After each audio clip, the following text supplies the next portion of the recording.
To get started, let's consider the components of what makes up an interactive performance.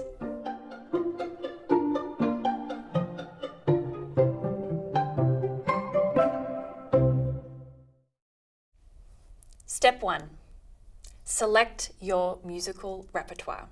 This is a great opportunity to choose a piece of music that you or your group are really excited to share. This piece of music should be interesting to you, substantial, and meaningful, and a reminder that it really can be any piece of music. Step 2. Identify an entry point. You may wish to rewatch the video that my friend Brad Balliot made earlier in part 2 of Create a Musical Snapshot, where he goes through different strategies for selecting an entry point. But as a little reminder now, an entry point is a pathway into the music. It's a general musical concept that permeates the work. Entry points are of interest to you. Think about what you love about the piece. Or perhaps it's something that you find challenging. Entry points are flexible, but it's important that you choose just one and remember to keep it grounded in the music. Entry points should be deep or rich, right? A topic that you could spend 20 minutes exploring, or perhaps even a lifetime. Some examples of musical entry points could be rhythm, melody, dynamics, instrumentation, texture. Really, the list is endless. Entry points can also be concepts from outside the normal language of music. Think about how important conversation can be in a piece, or narrative, or identity, transformation, architecture.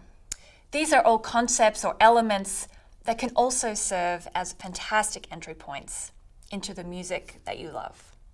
Step 3, turning your entry point into a line of inquiry. A line of inquiry is a thesis or objective in exploring your chosen musical work. Your line of inquiry should be posed as a question. This really helps to keep you focused during the planning process. This question expands on what makes up your chosen entry point into the music.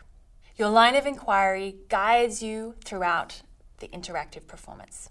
Lines of inquiry are open-ended questions, usually starting with how or why. Lines of inquiry are related to specific musical works.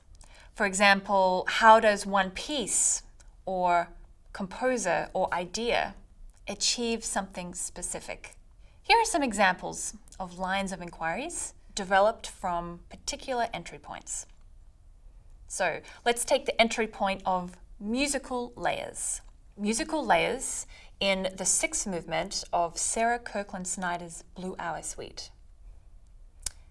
And we're going to turn that into a line of inquiry by saying, how does Sarah Kirkland Snyder, the composer, use musical layers to evoke the feeling of communal celebration? Let's try another example. The entry point is contour in Debussy's Syrinx for solo flute. A possible line of inquiry could be, how does Debussy use contour to evoke an emotional response? Let's try one more example. So our entry point could be texture in Barber's Summer Music. And if we turn that into a line of inquiry, we could begin with, how does Barber use texture in summer music to depict the summer season? So these are all guiding questions that you could use in exploring those specific musical works. Let's see if we can come up with a checklist for what we've covered so far. So by now, you have selected your musical repertoire. You've chosen an entry point, and you've taken that entry point and you've turned it into a line of inquiry. So now it's time to start to think about the different ways that you can engage your audience and also begin drafting an outline for your interactive performance.